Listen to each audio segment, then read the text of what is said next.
महाकाल महाराज से जो मांगते हैं वो मिलता है, तो मैं भी कोई कसर क्यों छोड़ूं।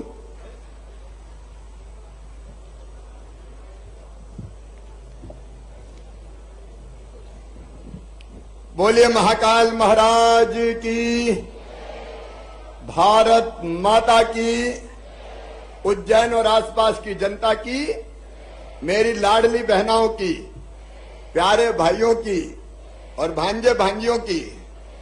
मैं सरकार नहीं चलाता, मैं परिवार चलाता हूं, परिवार। और मेरे परिवार के भाई बहन यहां सब बैठे हैं।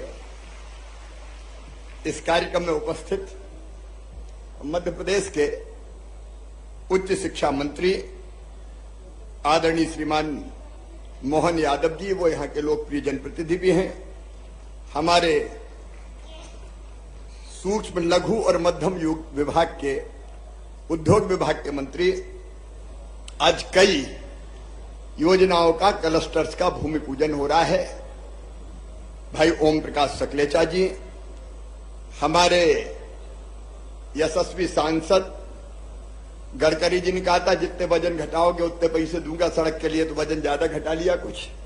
भाई अनिल जी फिरोजिया, हमारे वरिष्ठ नेता और लोकप्रिय विधायक भाई पारस जैन जी, महिदपुर के हमारे विधायक बहादुर सिंह जी, भाई श्याम मलसल जी, आदरणीय सुल्तान सिंह शेखावत जी, भाई बहादुर सिंह बोरमुंडला जी ग्रामीण के अध्यक्ष, हमारे दोनों उम्मीदवार सतीश मालवी घटिया से, ताराचंद गोयल तराना से, विवेक जोशी जी, सुरेश आर्य जी, हमारे यशस्वी महापौर श्री मुकेश टटवाल जी, बहन कलावती जी, रमेश चंद्र शर्मा जी, हमारे सभी अधिकारी साथीगण, मेरी बहनों और भाइयों, आप सबको दोनों हाथ जोड़ के प्रणाम करता हूं, आप सबको नमस्कार करता हूं।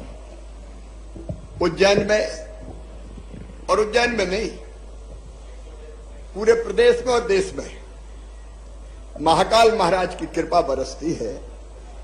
आप सोचो, आज से 15 दिन पहले क्या हाल थे किसानों के। फसलें सूख रही थी, 1 महीने तक बारिश नहीं हुई थी, 1 महीने तक खेतों में दरारें पड़ रही थी, फसलें मुरझा गई थी, सूखना शुरू हो गई थी। और ऐसे में मुझे और कोई रास्ता नहीं दिखा सिवाय इसके कि शिवराज महाकाल महाराज की शरण में चले चल, वो ही इस संकट से बचाएंगे।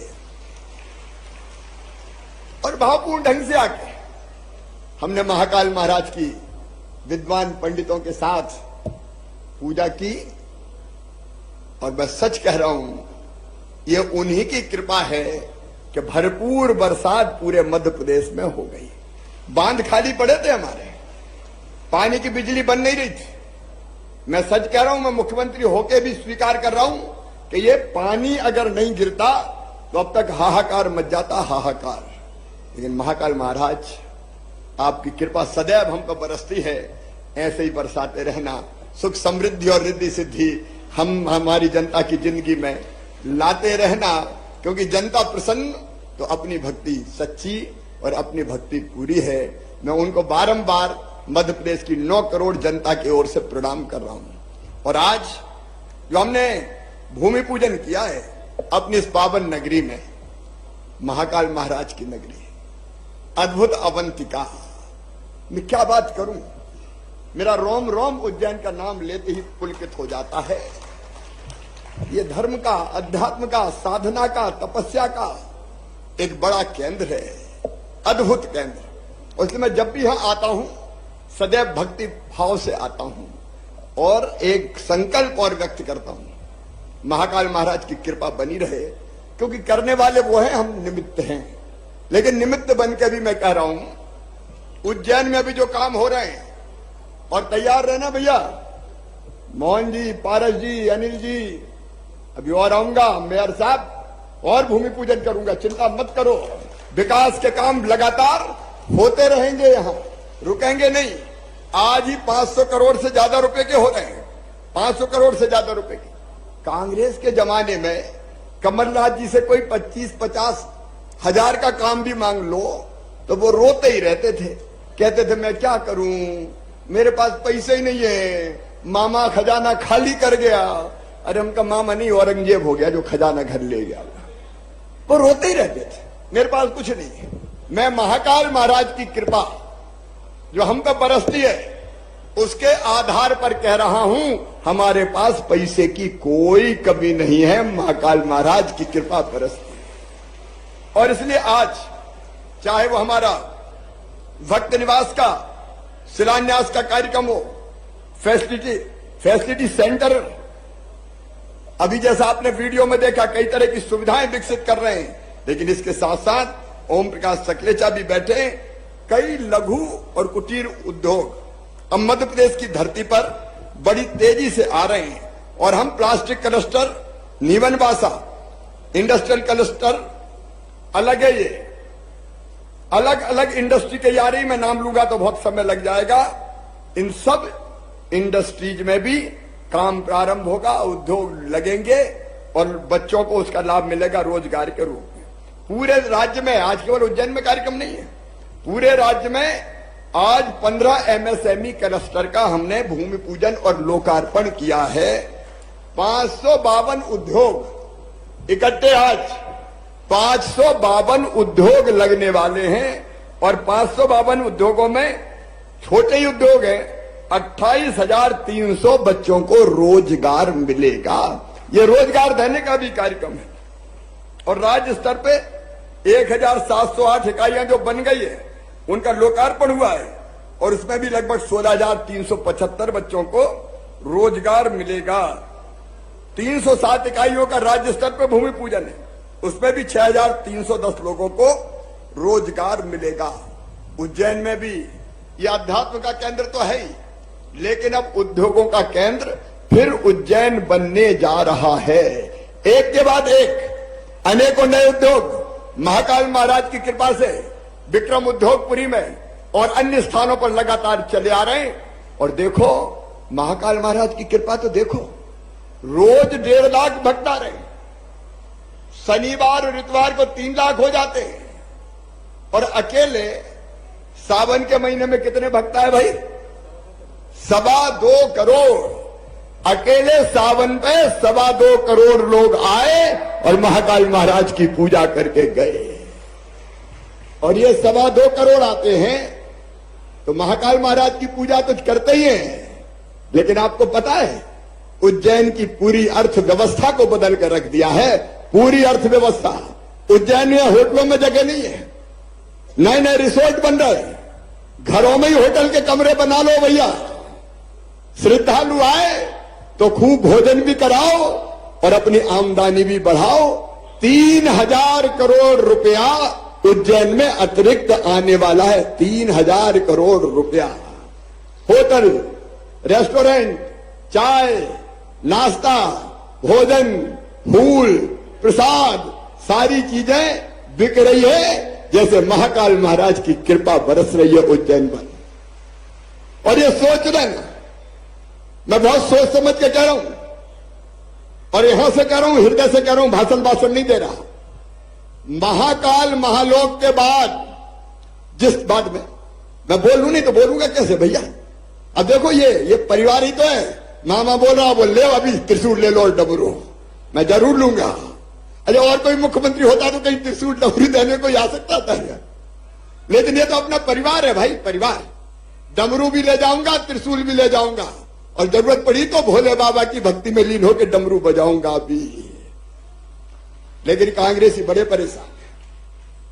अब महाकाल महालोक पे आरोप लगा दिए, शर्म नहीं आई कांग्रेसियों तुम्हें? जिस महाकाल महालोक ने उज्जैन की सूरत बदल दी, वहां आरोप लगा रहे हैं गड़बड़ हो गई, गड़बड़ हो गई, गड़बड़ हो गई। अरे महाकाल महाराज गड़बड़ करने वालों को भस्म कर दें, कोई छोड़ेंगे क्या वो? लेकिन ये लोग और कुछ नहीं मिलता, गड़बड़ हो गई, मूर्ति गिर गई। अरे कांग्रेसियों, कुछ तो शर्म करो, कुछ तो सोचो, कम से कम मंदिर तो छोड़ दो, भगवान को तो छोड़ दो। लेकिन झूठे आरोप लगाते रहते हैं। जलने वाले जला करें, हम रुकने वाले नहीं है।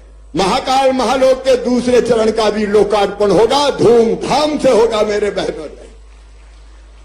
और आज फिर कह रहा हूं, महाकाल महाराज की कृपा से हमारी अवंतिका, हमारा उज्जैन 3 लोक से न्यारा होगा, 3 लोक से न्यारा।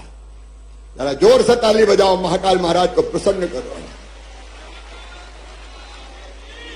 बोले महाकाल महाराज की। उज्जैन अब रुकने वाला नहीं है, विकास के पथ पे बढ़ गया है। आप देखना ऐसे वैभव से संपन्न होगा अपना उज्जैन, वैभव से संपन्न होगा, कोई दरिद्र नहीं रहेगा। यहां मैं सच कह रहा हूं, मैं यहां से कह रहा हूं, इतने काम धंधे चालू हो रहे हैं। और कल ही आदिगुरु शंकराचार्य जी महाराज पधार गए मानधाता पर्वत पर ओंकारेश्वर में, साक्षात जैसे उनकी भी कृपा बरसी हो। हम धर्म अध्यात्म के क्षेत्र में भी काम करेंगे, लेकिन जनता की सब समस्याओं का समाधान भी करेंगे। आज देखो कितनी बड़ी संख्या में मेरी बहनें बैठी है। बहनों, ये तुम्हारा दौर है, तुम्हारा दौर। जोर से ताली बजाओ।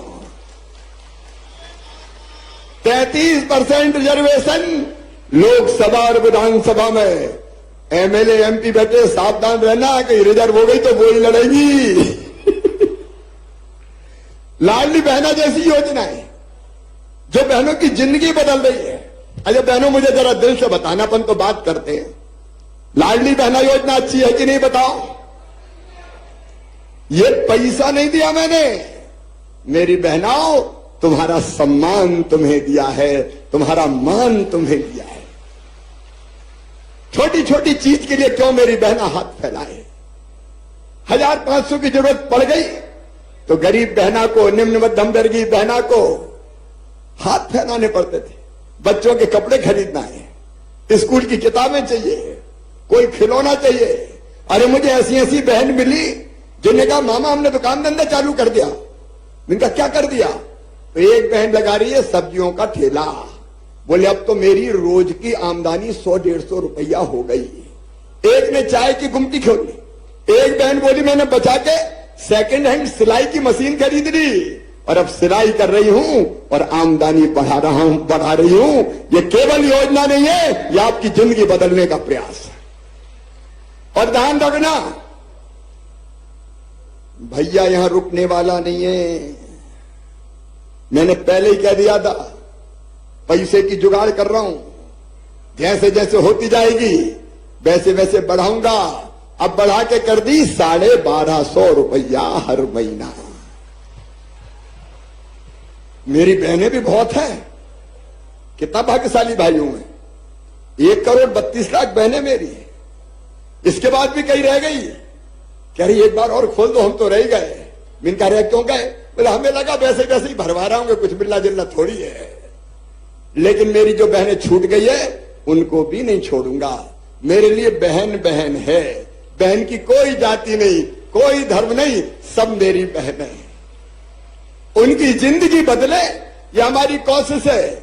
और 1,32,00,000 बहनों के खाते में 1,000 रुपया महीना भी डालते तो लगभग 15,000 करोड़ आते हैं। अब तो 1250 हो गए तो 16,000 करोड़।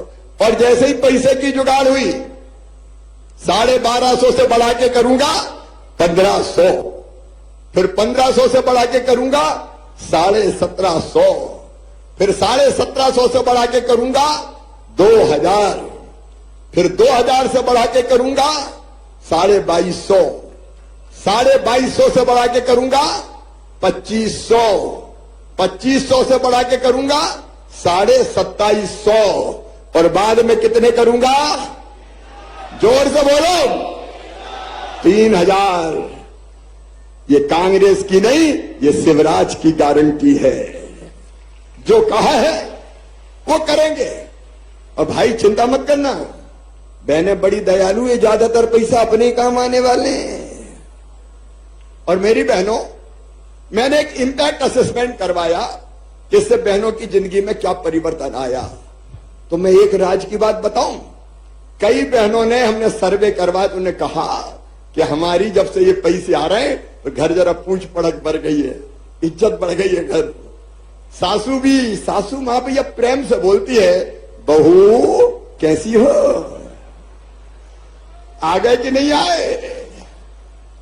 और एक बहन ने कहा कि अब तो सासू मां कहती थी रोटी में घी चुपड़ के दो बहू को भी। और साहब भी जब बाहर से आते हैं तो उनका प्रेम भी थोड़ा बढ़ गया है। गुड्डू की मम्मी कैसी हो, कोई परेशानी तो नहीं है। देखिए, पैसा परिवार को सशक्त करने के काम आएगा।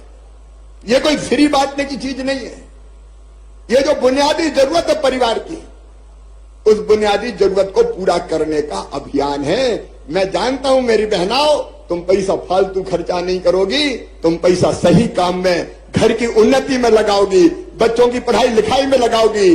परिवार संकट में आया तो पति देव की तरफ भी हाथ उठा के कहोगी चिंता मत करो, मैं तो हूं, ले जाओ पैसा। बहनें यही करने वाली है। परिवार सुखी होगा, आगे बढ़ेगा। अपने आप में दुनिया का सबसे बड़ा अभियान है ये, माता बहन बेटियों का सशक्तिकरण, सबसे बड़ा अभियान। और बाकी चीजें भी आप देखें।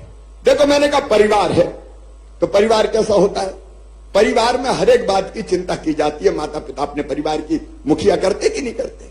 अब परिवार की सरकार कैसी होती है, राशन फ्री गरीबों का परिवार की सरकार है। एक बात और सुन लेना ध्यान से, ये मेरा संकल्प है। जिनके पास रहने की जमीन का टुकड़ा नहीं है, कई जगह ऐसी हालत हो गई कि दादाजी थे, उनके 4 लड़के हुए, 4 बहू आ गई, फिर 4 के 4 और हो गए, अब उनकी बहू आ गई। तो कई घर ऐसे हैं कि जहां रहने की जगह नहीं बची। और जब ये बात मेरे ध्यान में आई तो हमने तय किया कि एक परिवार मतलब पति पत्नी और उसके बच्चे, अगर उनके पास रहने की जमीन नहीं है, छोटे से घर में कई लोग रह रहे हैं, तो उनके पट्टा देके जमीन का मालिक बनाएंगे, रहने की जमीन की व्यवस्था उनकी करेंगे। हमने चलाई है मुख्यमंत्री भू आवासीय अधिकार योजना। गांव में पट्टे वितरित होना शुरू हो गए। शहरों में 2 मॉडल पे काम करेंगे हम, क्योंकि शहर में जमीन की कमी है।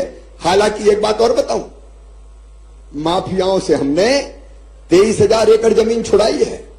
माफिया थे जो गड़बड़ करते थे, कब्जे, इस जमीन पे भी कब्जा कर रखा था, ये सभी पे भी कब्जा कर रखा था, हटा दिया कब्जा, और अब ये सारी चीजें बन रही है। एक तो वो जमीन जितनी हम छुड़ा रहे हैं, उस जमीन पे गरीबों के मकान बनाएंगे शहर में, और बाकी भी जो बरसों से रह रहे हैं उनको पट्टा देके मालिक बनाएंगे, और जिनके पास जमीन नहीं है तो अभी उपलब्ध करके मल्टी स्टोरी बना के रहने के कम से कम एक छोटे घर की व्यवस्था करेंगे। गांव में जमीन देंगे, क्या मल्टी स्टोरी भी बनाएंगे, तो रहने की व्यवस्था हो जाए। तीसरी चीज हमारी होती है, तीसरी चीज सबसे जरूरी होती है, वो है बीमारी में इलाज। आयुष्मान भारत योजना, 5 लाख रुपए तक का इलाज निःशुल्क, मुख्यमंत्री स्वेच्छानुदान लगातार। और अभी आचार संहिता के पहले ही भाई एक कार्यक्रम के लिए और आना है, मेडिकल कॉलेज के लिए, तो मेडिकल कॉलेज का भी भूमि पूजन यहां पे करना है, ताकि संभागीय मुख्यालय पर मेडिकल कॉलेज भी हो। इलाज की परफेक्ट व्यवस्था। एक होती है बच्चों की पढ़ाई। सबके दिमाग में चिंता रहती है कि मेरे बेटा बेटी ढंग से पढ़ जाए, और विशेषकर वो परिवार जो आर्थिक रूप से कमजोर रहते हैं। तो मेरी बहनों, मेरे भाइयों, हमने जो योजना बनाई है, देखो बच्चे गांव में दूसरे गांव पढ़ने जाए, 5वीं पास करके 6वीं, तो 4,500 रुपए हमने साइकिल के दिए। 8वीं पास करके 9वीं में दूसरे गांव जाए तो 4,500 रुपए खाते में डाले। और 12वीं में जिन बच्चों ने 75% नंबर लाए, मामा ने उनको लैपटॉप के लिए 25,000 रुपया खाते में डाल दिए। और अब अगले साल से 60% नंबर जो बच्चे लाएंगे उनको मामा लैपटॉप दिलवाएगा, ताकि उनकी पढ़ाई ठीक से हो सके। अच्छा, गरीब का बेटा बेटी टुकर टुकर काहे को देखे कि उसके पास लैपटॉप है, मेरे पास नहीं है। अगर वो पढ़ने में तेज, हमको करना चाहिए, ये हमारा फर्ज है। और सुनो, 12वीं में मैंने कहा था कि जो बच्चे पहले नंबर पे आएंगे, अपने स्कूल में एक बेटा और एक बेटी, उसको मामा स्कूटी दिलवाएगा। हमने स्कूटी दे दी, जो पसंद में आई वो ही खरीदी। और अगले बार एक नहीं, 3 बेटों को और 3 बेटियों को जो सबसे ज्यादा नंबर लाएंगे, हम स्कूटी दिलवाएंगे। इससे क्या फायदा होगा? बच्चों में प्रतिस्पर्धा बढ़ेगी। स्कूटी लेना, अच्छा पढ़ो, स्कूटी लेना, अच्छा पढ़ो। और मम्मी पापा भी प्यार से कहेंगे बेटा पढ़ ले, मामा स्कूटी देगा, तो अपने आप शिक्षा का स्तर ठीक हो जाएगा। हमारे बच्चे और काबिल और योग्य बनेंगे। और इसलिए जैसे मम्मी कहती ना, बेटा मांझा टॉफी दिला दूंगी, तो मामा ने भी कह दिया बेटा पढ़ ले स्कूटी दिला दूंगा मैं, चिंता काय को करता है। नहीं, इसलिए कर रहे हैं, ये कोई फ्री बांटने की चीज नहीं है। पढ़ाई के साथ अपन ने जोड़ा है, तो अपना परिवार है ना, तो परिवार की चिंता करनी पड़ेगी। और इसलिए एक परिवार को जितनी तरह की चीजों की जरूरत है, देखो कई चीजें मैंने करी, आज समय नहीं है, अभी खंडवा जाना है, वहां से जबलपुर जाना है। एक चीज मैंने क्या करी, बड़ी तरकीब से हम लोगों ने अलग अलग तरह के फैसले किए। जैसे मैं बता रहा हूं, ज्यादा चर्चा में नहीं आई, आप लोगों को भी भैया चर्चा करनी चाहिए। अनिल, जो चीज मैं बता रहा हूं एक बार सुन लें सब। अभी तक मेडिकल कॉलेज की पढ़ाई में नीट की परीक्षा होती थी, और नीट की परीक्षा में जो बच्चे ज्यादा नंबर लाते थे उनको एडमिशन मिलता था। अब स्कूल दो तरह के हैं, एक स्कूल है प्राइवेट जो ज्यादा फीस लेते हैं, वहां पढ़ाई थोड़ी अलग तरह की हो जाती है, और एक स्कूल है सरकारी जिसमें गरीब के किसान के बेटा बेटी जाते हैं। तो मैंने देखा प्राइवेट स्कूलों के बच्चे नीट में ज्यादा पास हो रहे हैं। तो एक फैसला मैंने बड़ा किया कि अब 2 मेरिट लिस्ट बनेगी। मेरी बात सुन रहे हो ना सर, मैं समझाने के लिए कर रहा हूं, भाषण नहीं दे रहा। 2 मेरिट लिस्ट बनेगी, एक मेरिट लिस्ट बनेगी नीट के आधार पे, मेरिट के आधार पर, लेकिन दूसरी मेरिट लिस्ट बनेगी सरकारी स्कूलों के बच्चों की अलग से, और उनको रिजर्वेशन दे दिया 5%, कि उनमें 5% में केवल सरकारी स्कूलों के बच्चे ही निकल के डॉक्टर बनेंगे। मेरी बात समझ गए कि नहीं समझे? ए धन्नू पन्ना कल्लू मन्ना जुम्मन, तेरे बेटा बेटी को भी डॉक्टर बनाऊंगा। क्यों? गरीब का बेटा बेटी। ऐसे फैसले करने पड़ते हैं गरीबों का साथ देने के लिए। एक काम और कांग्रेस ने करा, मेडिकल इंजीनियरिंग की पढ़ाई कायम होगी, बोले अंग्रेजी में ही होगी। अब भैया गरीब आदमी का बेटा बेटी, गांव में पैदा हुआ किसान का बेटा बेटी, वो तो शुरू से अंग्रेजी जानते ही नहीं। एक बच्चे का मेडिकल कॉलेज में एडमिशन हुआ, 1 साल में पढ़ाई छोड़ दी। मैंने पूछा बात क्या तूने छोड़ क्यों दी? कहले मामा मैं तो हिंदी में पढ़ा, और वहां तो अंग्रेजी में गिटर पिटर होती है ना, मासी टीटी घरे डुकरिया पीटी, अपने पल्ले ही नहीं पढ़ रहा कोई। तो बोले हम तो पढ़ाई छोड़ के आ गए, अपनी भाषा आती हमको, दूसरी नहीं आती। तो हमने मध्य प्रदेश में फैसला किया कि मध्य प्रदेश की धरती पर मेडिकल और इंजीनियरिंग की पढ़ाई हिंदी में भी की जाएगी। बोलो करना चाहिए कि नहीं? नहीं तो कहां जाएंगे हमारे बच्चे, बताओ। तो ऐसे बड़े बड़े फैसले अनेकों किए हैं, अनेकों बड़े बड़े फैसले किए जो हमारे बच्चों की जिंदगी बदल दे। आज रोजगार दिवस है, हमने एक योजना बनाई सीखो और कमाओ। यहां उद्योग आ रहे हैं, उनसे भी हमारा MOU हो रहा है कि हमारे उज्जैन में आने वाले उद्योगों में उज्जैन के बच्चों को काम सिखाओ। सीखो और कमाओ योजना।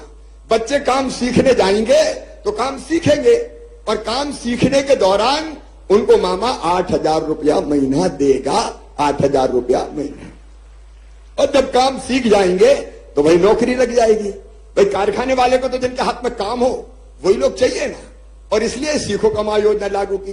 सरकारी नौकरियों में 1 लाख भर्तियां हमने करने के लक्ष्य को लगभग पूरा कर लिया। अगले साल फिर 1 लाख सरकारी नौकरियां निकाली जाएगी ताकि उनमें भी रोजगार मिलता रहे। और आज जो हमारा MSME विभाग ने जो प्रयास किया है कि हम लोन देके बच्चों के काम धंधे शुरू करवाएं, मैं चाहता हूं मेरे बेटा बेटियों तुम में से कई ऐसे निकले जो रोजगार मांगने वाले नहीं, रोजगार देने वाले बन जाए। इसके लिए मुख्यमंत्री उद्यम क्रांति जैसी योजना, जिसमें 50 लाख रुपए तक का लोन बैंक देगा बच्चों को, लेकिन बैंक मांगता गारंटी, गारंटी लाओ, गारंटी लाओ। अब गारंटी लायक होते तो तुम्हारे पास काय को आते। तो हमने तय किया है गारंटी बच्चों के मम्मी पापा नहीं देंगे। कौन देगा?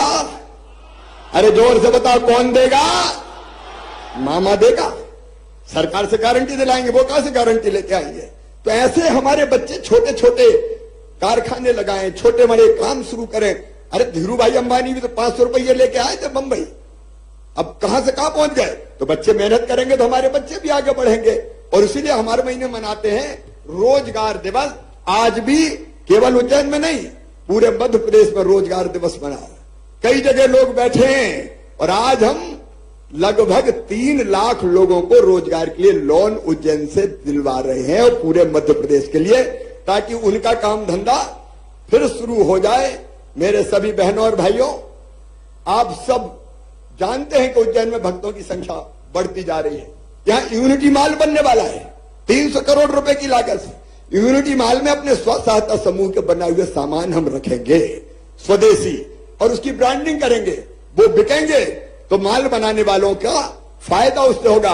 और बहुत जल्दी एक बहुत बड़े अन्य क्षेत्र का भी शुभारंभ शिलान्यास करने में उज्जैन आऊंगा, ताकि आने वाले भक्तों को ठीक भोजन की व्यवस्था हो सके। अन्य क्षेत्र महाकाल महाराज की नगरी से कोई भूखा कैसे जा सकता है मेरे बहनों और भाइयों, कोई भूखा कैसे जा सकता है। और इसलिए हमारा जो काम है, भैया देखो मैं नेता वेता तो हूं नहीं, मन में एक ही साध है कि जब तक जान रहे अपने जनता की सेवा करता रहूं, उनकी जिंदगी बदलता रहूं। तो उस कोशिश पे हम लोग लगे हैं, और उसके लिए आप सबका आशीर्वाद मिलता रहे, यही मेरी प्रार्थना है। बोलिए, आप सबका आशीर्वाद मिलेगा? पीछे तक बताओ, सबका आशीर्वाद मिलेगा? तो मुझे भी आशीर्वाद दे दो, दोनों हाथ ऊपर उठा के,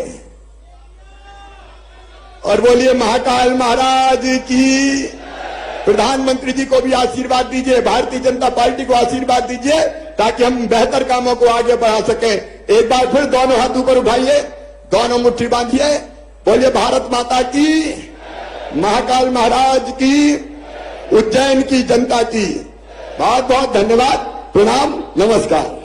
बहुत बहुत धन्यवाद माननीय मुख्यमंत्री जी आपके अनुपम उपहार के लिए। और अब निवेदन करेंगे माननीय मुख्यमंत्री जी से कि वे रोजगार दिवस के अंतर्गत पात्र हितग्राहियों को हित लाभ वितरण करने की कृपा करें।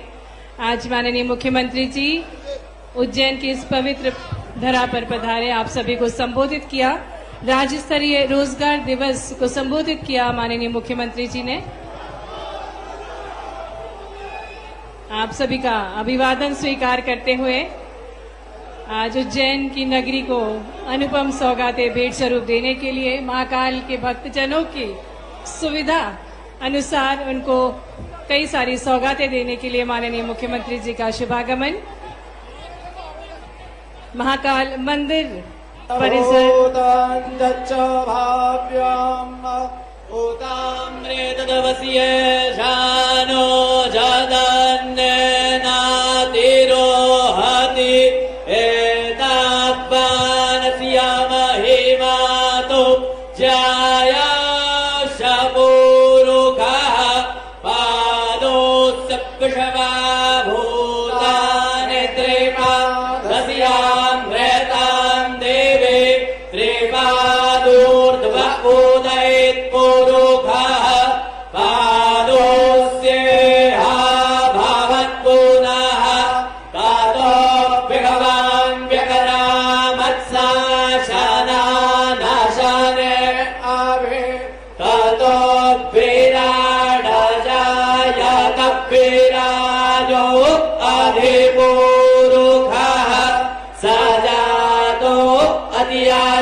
Sama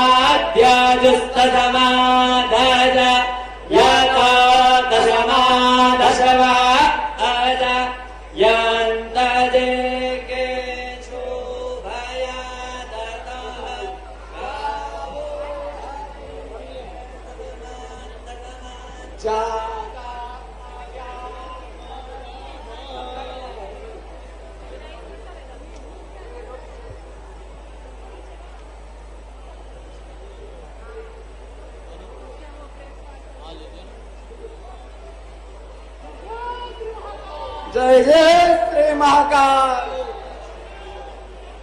बोलो महाकाल महाराज की जय, हर सिद्धि मैया की जय।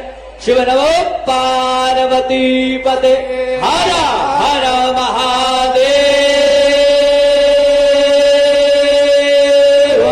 हर।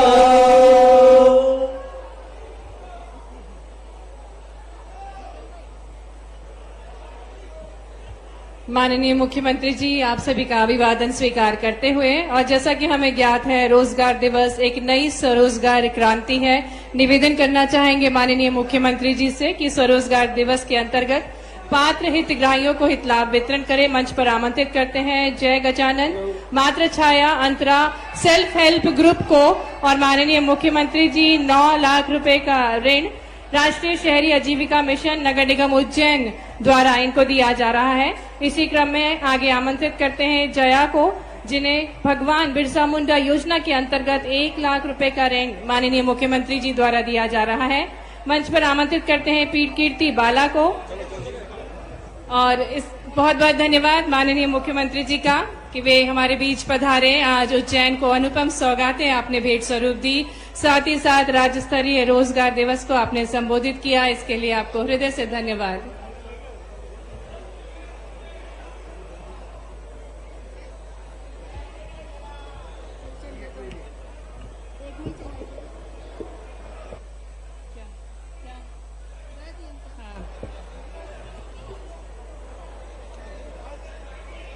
महाकाल के इस पवित्र नगरी पर माननीय मुख्यमंत्री जी द्वारा आज अनूठी सौगातें आपको भेंट स्वरूप प्राप्त हुई। खासकर भक्तजनों के लिए अनूठी सौगातों के साथ माननीय मुख्यमंत्री जी का शुभागमन हुआ।